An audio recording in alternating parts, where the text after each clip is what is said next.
하나님의 말씀은 고린도후서 8장 말씀입니다. 고린도후서 8장 22절 말씀 또 24절까지 봉독하겠습니다. 또 그들과 함께 우리의 한 형제를 보내었노니 우리는 그가 여러 가지 일을 간절한 것을 여러 번 확인하였거니와 이제 그가 너희를 크게 믿음으로 더욱 간절하니라. 디도로 말하면 나의 동료요 너희를 위한 나의 동역자요 우리 형제들로 말하면 여러 교회의 사자들이요 그리스도의 영광이니라. 그러므로 너희 여러 교회 앞에서 너희의 사랑과 너희에 대한 우리의 자랑의 증거를 그들에게 보이라. 아멘. 잠시 본문 말씀을 상고하기 전에 기도하도록 합니다. 거룩하신 아버지 하나님, 참 감사합니다. 귀한 날 구별하여 주셔서 우리에게 쉼을 얻게 하시고 하나님과 하나님 앞에 예비하며 허락하신 지체들과 교제하며 하나님의 뜻을 그리고 하나님 기뻐하심을 우리 마음에 담고 하나님을 경외하는 마음으로 땅에서 하나님의 뜻을 살게 하시니 감사합니다.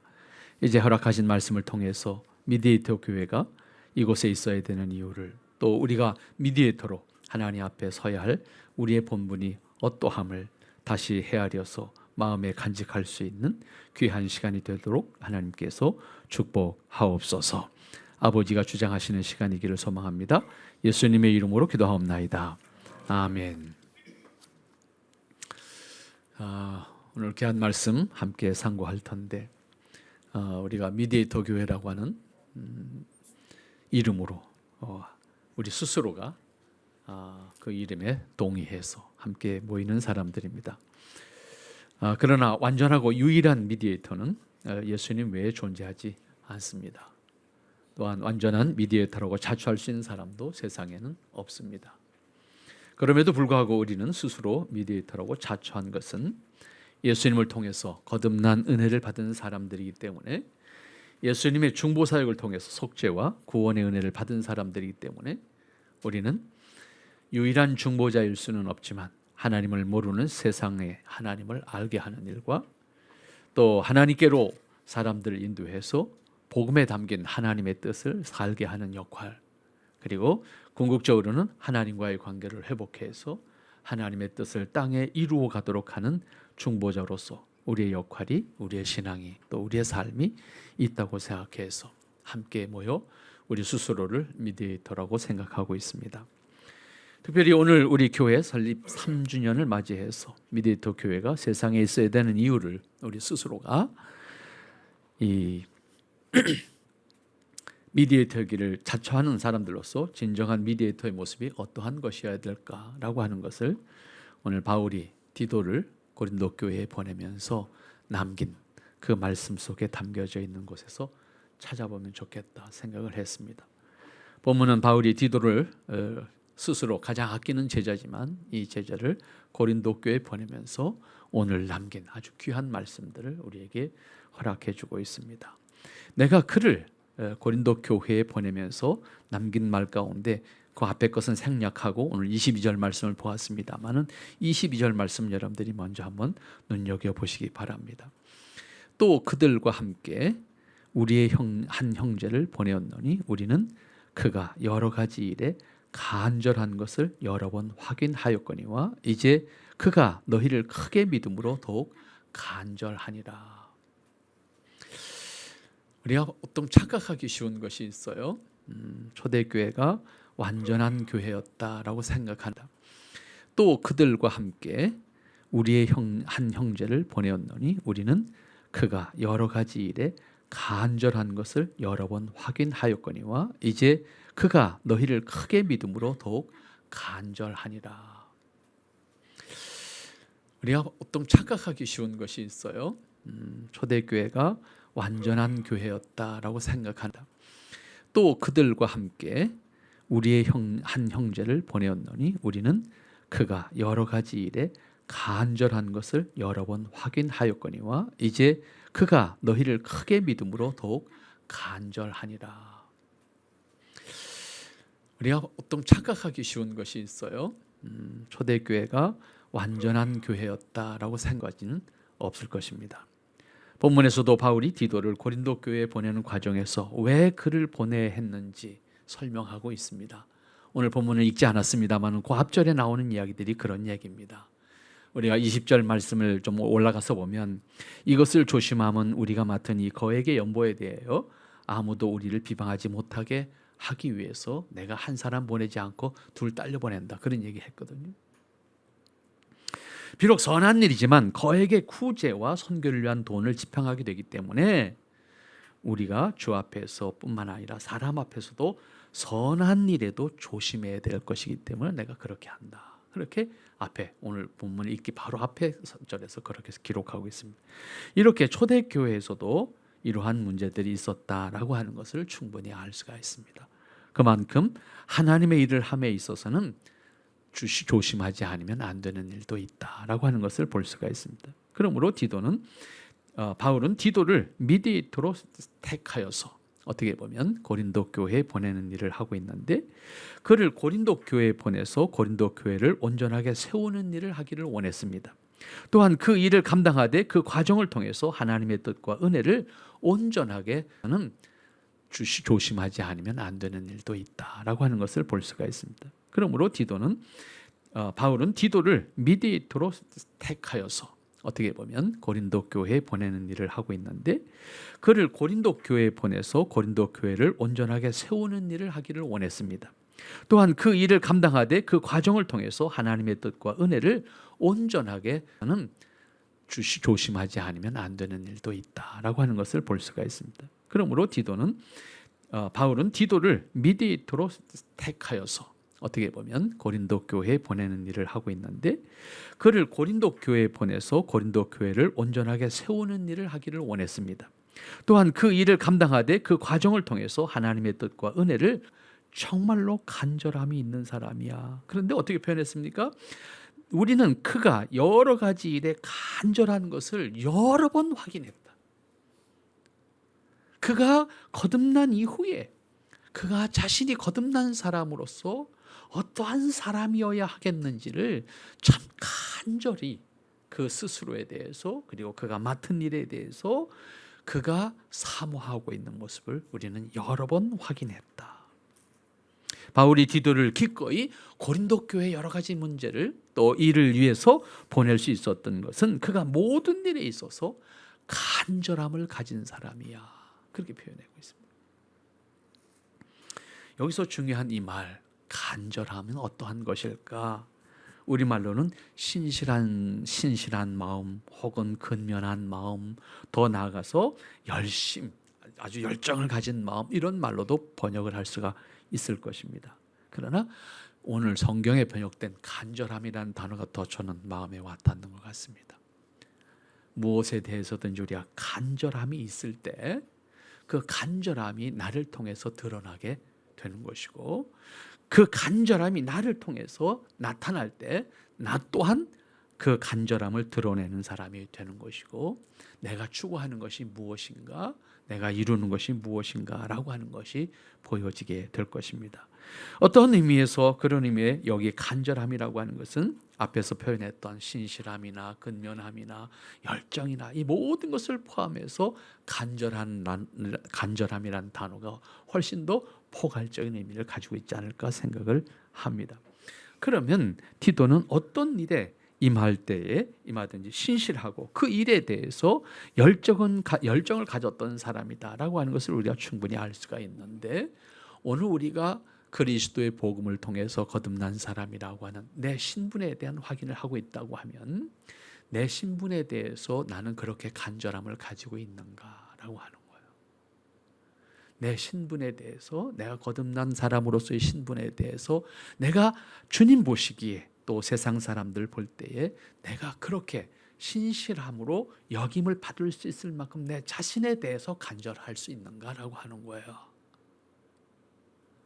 이 모습이 어쩌면 하나님께서 우리를 통해서 우리를 기뻐하실 수 있는 모습이 아닐까라고 생각합니다. 우리 자신 스스로에 대한 진실함, 내가 하나님 보시기에 가장 아름다운 모습으로 여겨질 수 있는 나이기를 간절히 바라서 나를 그렇게 하나님 앞에 세울 수 있는 나이도록 만들어가는 내 자신의 모습, 그것에 대해서 우리가 얼마큼 나이기를 애썼는가라고 하는 생각을 해보게 됩니다. 우리는 필요에 의해서는 간절한 사람이 될 수가 있습니다.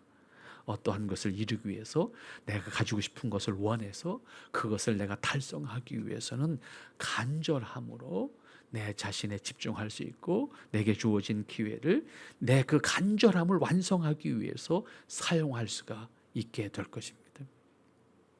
그러나 거듭난 신분, 하나님의 사람으로서의 신분, 하나님 나라의 백성이라고 하는 신분, 하나님의 자녀라고 하는 신분에 내가 어떠한 모습일까?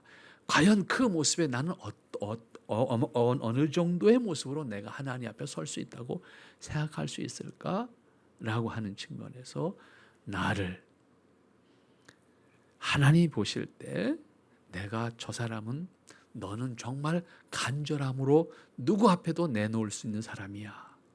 바울이 디도를 그렇게 평가하듯이 그렇게 말할 수 있는 나일 수 있어야 되지 않겠는가. 신분에 대한 확인입니다. 바울은 디도를 보내면서 확신에 찬 말을 합니다. 이제 그가 너희를 크게 믿음으로 더욱 간절하게 될 것이다. 다시 말하면 너희들에게 갔을 때 디도는 너희들에게 갔을 때 너희들의 믿음을 보고 그리고 그가 믿음으로 너희들에 대한 간절함을 감당하게 될 것이다. 이것은 디도가 고린도에서 미디에이터로 온전한 역할을 할 수 있다라고 하는 확신입니다. 바울의 확신입니다. 여기서 우리가 배워야 할 것은 다시 간절함입니다. 근데 우리 스스로에 대한 간절함이 없어요. 하나님의 사람으로서 내가 하나님 앞에 합당한 사람인가에 대한 간절함이 없어요. 우리 자신들이 미디어터로서 확신과 함께 어떤 일에서든지 우리가 간절함으로 하나님 앞에 내가 설 수 있어야 되고 나의 그 진실한 모습이 사람들에게 저 사람은 그리스도인이야, 저 사람은 거듭난 사람이야, 저 사람은 적어도 하나님을 믿는 사람이야, 저 사람을 보면 하나님이 있어 라고 말할 수 있는 나이도록, 그리고 내가 그렇게 신실함으로 나와 함께하는 주변의 사람들에게 영향을 미칠 수 있도록 내 스스로에 대해서 간절함을 가질 수 있는 사람이어야 되지 않겠는가. 간절함이 있는 만큼 그 일에 충실하고 자신이 하는 일에 대해서 신실할 수밖에 없습니다. 왜냐하면 내가 잘못했을 때, 내가 부족했을 때 나로 말미암아 하나님의 자녀라고 하는 신분에 누가 되고 하나님 아버지에게 자녀로서 누를 끼치는 결과를 가져오기 때문에 내게 주어진 일에 대해서 충실하게 되고 신실하게 되고 열정을 가지게 되고 그것을 이루기까지 나에게 주어진 시간과 열정을 다할 수 있는 사람이 된다 그 말이지요. 그런 의미에서 우리는 우리에게 주어진 하나님의 자녀라고 하는 신분에 대한 간절함이 여러분에게 분명히 있어야 될 것이다. 그것을 통해서 나를 하나님의 사람으로 만들어가는 일에, 그리고 내게 주어지는 역할에 대해서 감당하고자 하는 것에 대한 신실함, 그 신실함이 사람들에게 저 사람은 그리스도인이에요, 저 사람은 미디에이터 교회 다닌 사람이래 라고 말할 수 있는 우리 스스로가 되어야 되지 않겠나. 그래서 바울이 디도를 적어도 고린도 교회에 보낼 때 그런 확신을 통해서 보낼 수 있었던 것처럼 하나님 앞에 우리가 그렇게 쓰임받는 인생이 된다고 하면 우리가 하나님 앞에 정말로 우리 스스로도 감사하고 보람되고 하나님 앞에 기뻐 여김을 받을 수 있는 사람이 되지 않겠는가라고 하는 생각을 하게 됩니다. 그 다음 23절을 말씀 한번 보시면 바울은 그러면 디도를 다시 뭐라고 평가하고 있나. 디도를 고린도 교회에 보내면서 디도에 대해서 제자잖아요. 그런데 디도에 대해서 뭐라고 말합니까? 디도로 말하면 나의 동료요, 너희를 위한 나의 동력자요, 우리 형제들로 말하면 여러 교회의 사자들이요, 그 자신은 그리스도의 영광이다. 이렇게 표현했어요. 여러분, 이 정도로 인정을 받을 수 있는 사람이라고 하면 서로 자랑스럽지 않겠어요? 보내는 바울도 자랑스러운 거잖아요. 그러한 말을 듣는 디도의 입장에서도 대단히 영예스러운 거잖아요. 적어도 사도로부터 내가 내 모습을 그리스도의 영광이라고 칭함을 받을 수 있다고 하면 디도가 참 신실한 사람이었다. 이렇게 우리는 충분히 평가할 수가 있을 것 같습니다. 바울은 디도가 어떤 사람인지 이렇게 소개한 거지요. 디도로 말하면 어떤 사람을 소개할 때 그 사람에 대해서 신뢰가 없으면 적극적으로 말할 수 없습니다. 적당한 선에서 인사치레를 할 수밖에 없을 겁니다. 그러나 바울은 디도에 대해서 분명하게 그리고 확신에 차서 분명한 표현을 합니다. 기꺼이 말할 수 있는 자신의 입장을 표현합니다. 미국 대학에서 한국 학생들이 한국에서 받아온 추천서를 보고 학생들을 변별하기가 어렵다고 하소연합니다. 왜냐하면 한국에서 받아온 추천서의 내용을 보면 다 똑같아. 최고 좋은 말은 다 들어갔고 온갖 추천사에서 쓸 수 있는 말들은 다 들어가 있으니까 이는 받아온 거나 저는 받아온 건 내용 똑같아. 변별력이 없다는 거지요. 정말 그 학생에 대해서 알고 쓴 것인지 의심이 된다고 하는 말을 하게 됩니다. 그러나 추천하는 사람은 분명히 책임의식을 갖고 하지 않으면 안 되는 일입니다. 그것은 추천한 사람의 명예입니다. 권위입니다. 추천자의 말을 믿을 수밖에 없기 때문입니다. 그런데 추천자가 잘못 알았거나 의도적으로 과장된 추천을 썼다고 하면 다음에 심각한 문제가 발생되는 것이겠지요. 그런데 여기 바울은 기꺼이 디도를 뭐라고 표현했습니까? 나의 동료다. 제자의 위치에 있지만 그는 나의 동료다. 그리고 동력자다. 그리고 교회의 입장에서는 여러 교회의 사자다, 메신저다. 이렇게 표현했습니다. 이것은 바울에게 디도가 어떤 사람이었는지 우리는 충분히 그 표현만으로도 알 수 있습니다. 사도인 바울의 입과 손과 발이 되어서 그의 일을 대신하는 사람, 바울을 대신해서 어디든지 보내줘서 바울의 일을 감당할 수 있는 사람으로서 충분한 자격과 그 신분을 가지고 있는 사람이다 라고 표현하고 있는 것이 바울입니다. 따라서 바울은 디도에게 대해서 그를 고린도 교회에 소개하면서 그는 자신의 동료고 동력자다라고 거침없이 말합니다. 디도는 분명히 바울에게는 제자입니다. 그렇지만 바울은 디도를 자신의 동료라고 기꺼이 말하고 있습니다. 자신과 다르지 않은 동등한 입장에서 일할 수 있는 사람이라고 인정하는 겁니다. 이런 표현은 아무에게나 할 수 있는 말이 결코 아닙니다. 이 말을 하는 사람도 이 말을 듣는 사람도 같은 책임을 가지고 있기 때문에 결코 할 수 있는 말이 아닙니다. 그러나 이렇게 말할 수 있는 관계가 된다고 하면 얼마나 좋을까. 참으로 아름다운 관계고 그 관계를 통해서 함께하는 사람이 느끼는 기쁨은 얼마나 큰 것일까. 그렇게 표현한 바울은 디도에 대한 신뢰를 갖고 있는 것만큼 디도를 자랑스럽게 생각하는 거잖아요. 그를 표현할 때 그 자신이 그리스도의 영광이다.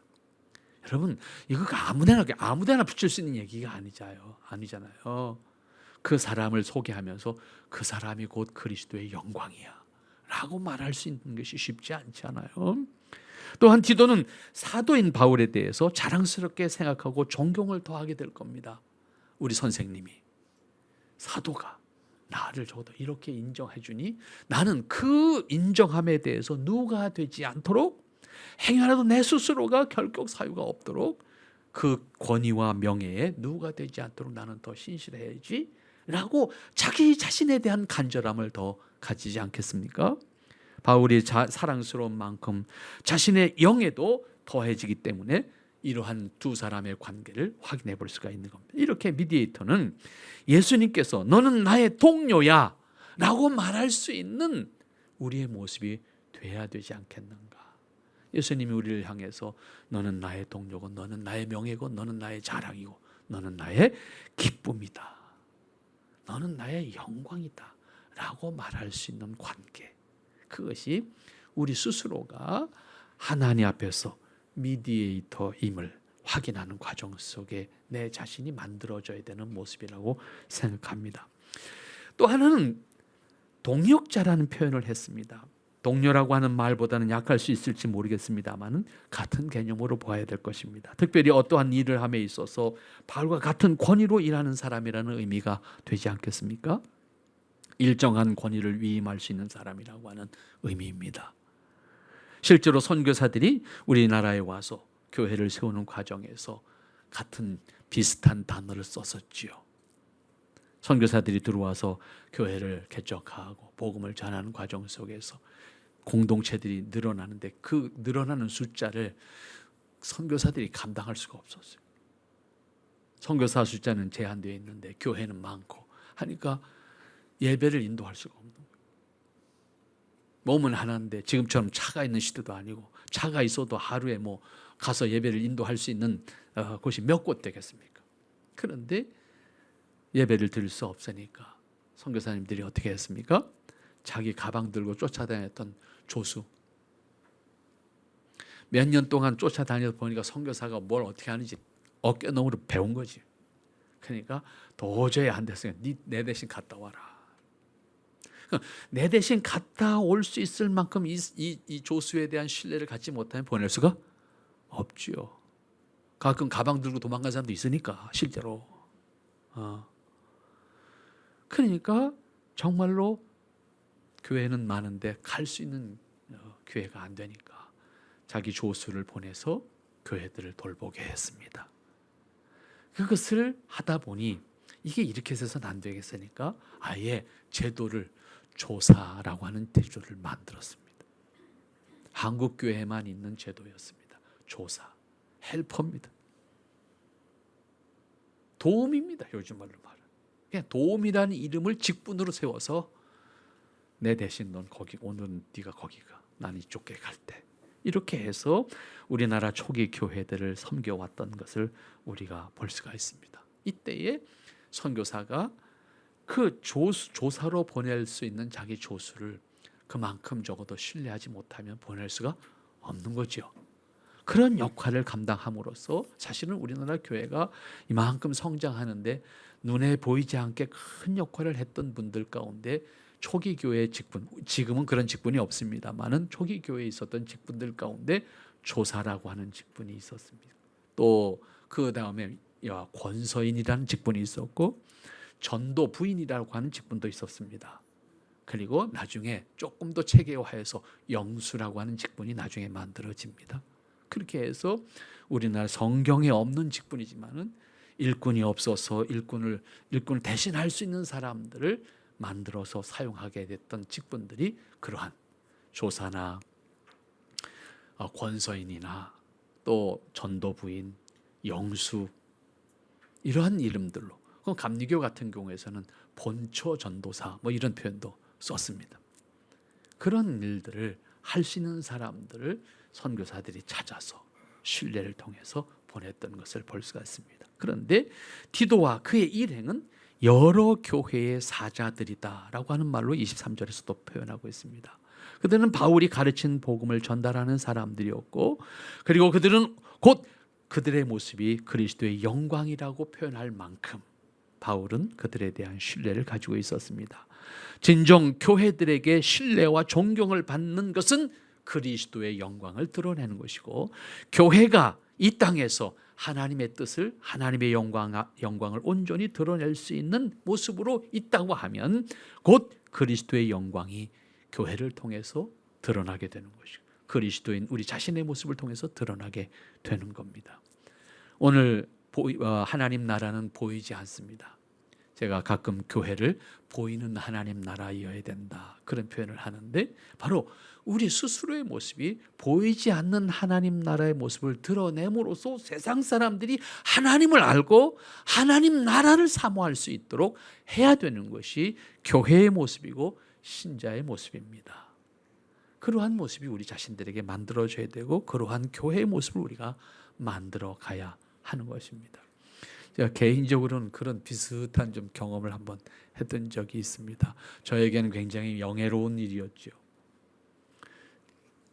제가 학교에 재직하고 있는 동안에 우리 선생님 일본에 계셨 우리 일본 학교에 우리 선생님께서 한국에서 유학생들이 입학원서를 계속 내니까 일본에 와서 일본 학교에 입학하는 원서를 내는 건 자기들이 뭐 어떻게 하겠지만 여기서 보내는 것에 대해서 저한테 전권을 이임해 주셨습니다. 한국에서 오는 학생들에게 대해서 네가 오케이 하면 내가 받을게. 그 위임을 저한테 해주셨어요. 그래서 한참 동안 일본에 유학하기 위해서 간 사람들이 저를 찾아왔던 적이 있습니다. 저에게는 번거로운 일이긴 했지만 그러나 그만큼 신뢰를 해준다라고 하는 것에 대한 기쁨이 저한테는 있어서 그 일을 기꺼이 감당을 했었던 기억이 있습니다. 하나님 앞에서 바울이 디도를 고린도 교회에 보내면서 네가 그리스도의 영광이야.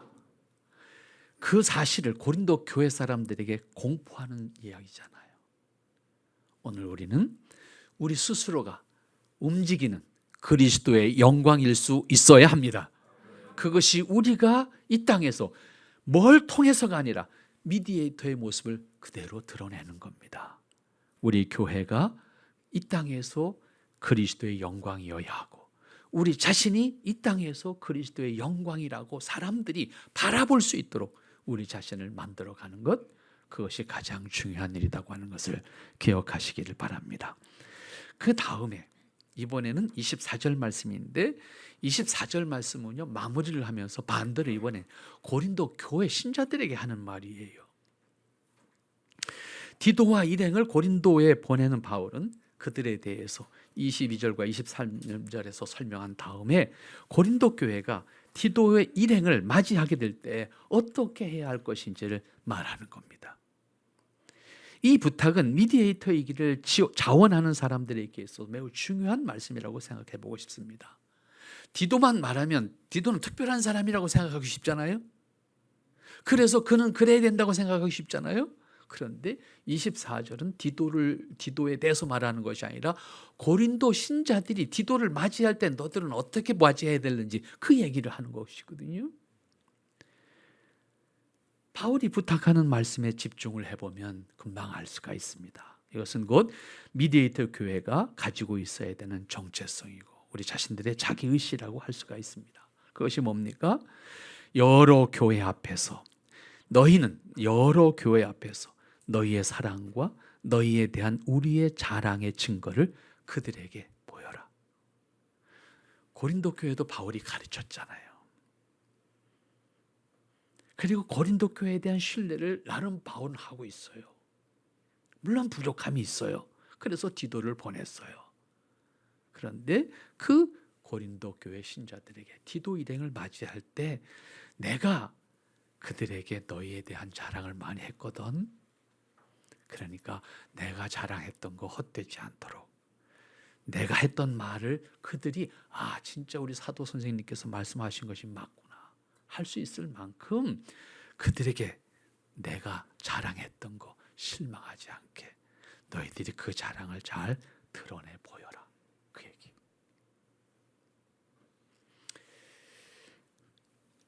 미디에이터는 말로는 하는 것이 아니고 우리 너희의 사랑을 여러 교회들에게 보이라는 말씀입니다. 그러면 여기서 너희 사랑이 무엇입니까? 그것은 우리가 사람으로서 누구나 가지고 있는 인간애라고 하는 말이 아닙니다. 여기서 너희 사랑은 우리가 예수님으로부터 받은 사랑을 의미합니다.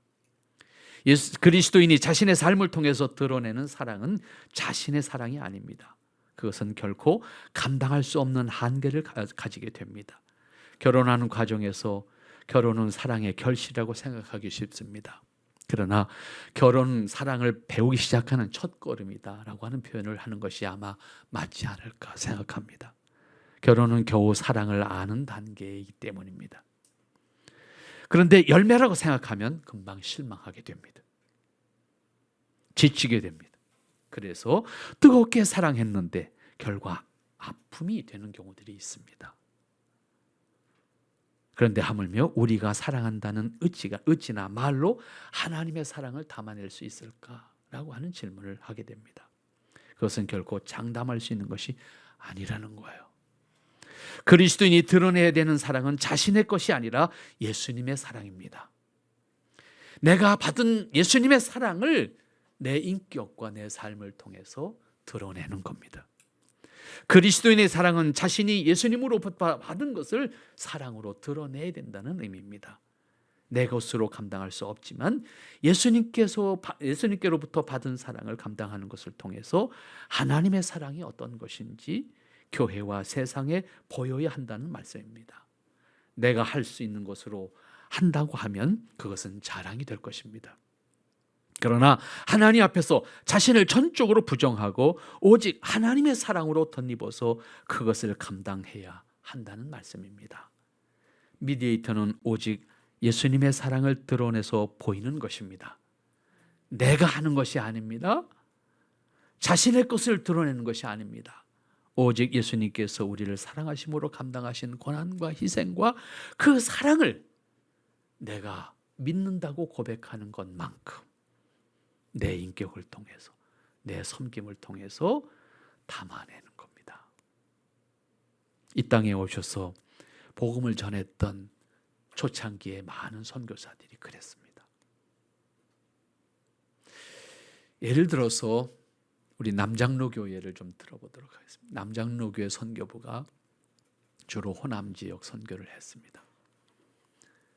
호남 지역 선교를 하면서 남장로교 선교사들이 이 땅에서 사역하는 동안에 67명이 죽습니다.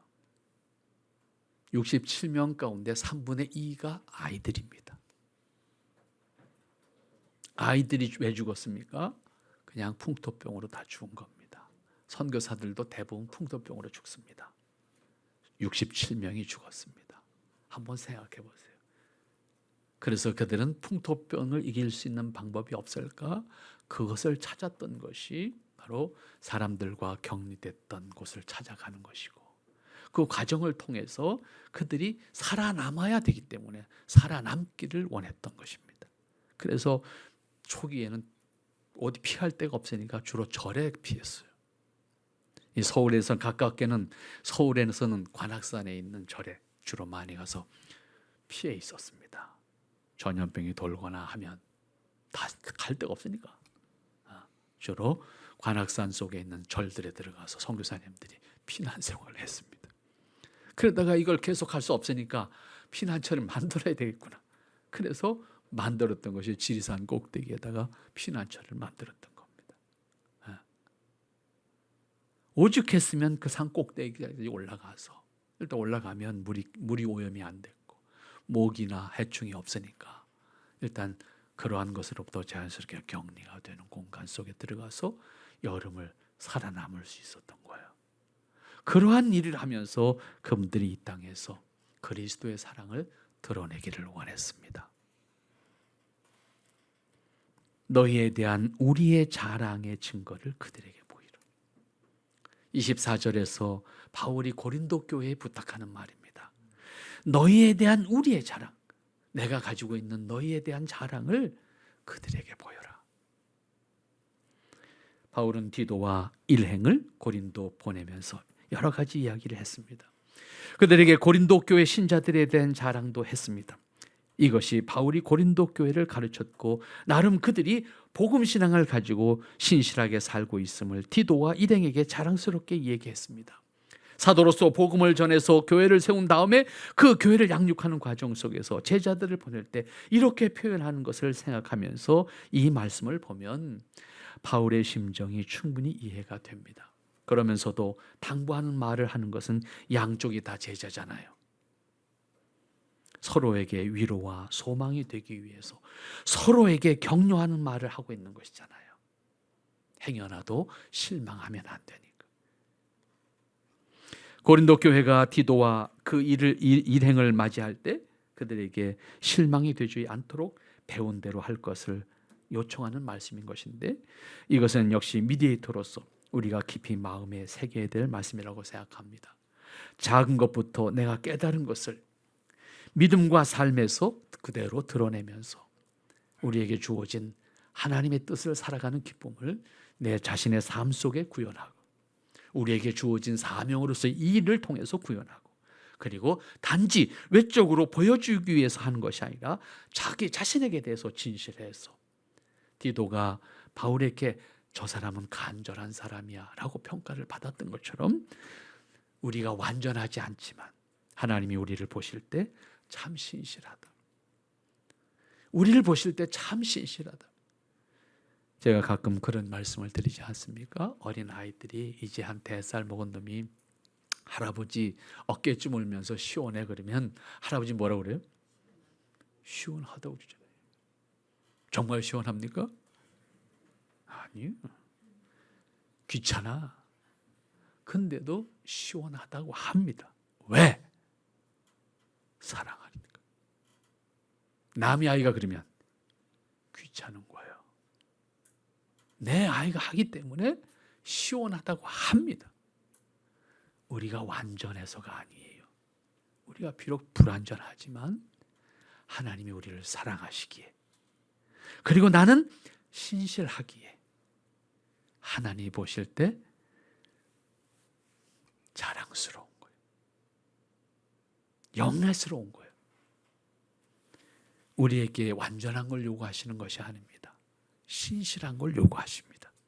신실한 것을 통해서 하나님은 우리를 기꺼이 내가 너의 간절함을 인정한다 라고 말씀하실 수가 있는 겁니다. 우리가 재주를 부려서 세상에게 인정받으려고 해서 되는 것이 아닙니다. 신실함으로. 교회는 교회답게, 신자는 신자답게 신실함으로 세상에서 하나님의 영광을 드러낼 수 있는 그러한 모습이 미디에이터로서의 모습이다라고 하는 것을 분명히 기억하고, 바울은 고린도 교회에게 바로 우리의 자랑의 증거를 그 사람들에게 보여줬으면 좋겠다 이렇게 요청했던 것처럼 우리를 향한 하나님의 뜻은 그런 것이 아닐까. 세상을 향해서 우리가 받은 사랑, 세상을 향해서 하나님이 우리를 자랑스럽게 여기는 그것을 온전히 드러낼 수 있는 모습으로 하나님의 사람 된 우리의 모습이 된다고 하면 미디에이터로서 우리의 역할을 감당하는 것이고 우리 교회의 사명을 감당하는 것이라고 생각을 하면서, 오늘 바울이 디도를 보내면서 요청했던 이 표현을 그대로 우리가 마음에 간직하고 이 땅에 살면서 하나님의 뜻을 함께 이루어갈 수 있는 미디에이터 교회를 만들어갈 수 있는 여러분들 될 수 있기를 바랍니다. 기도합니다.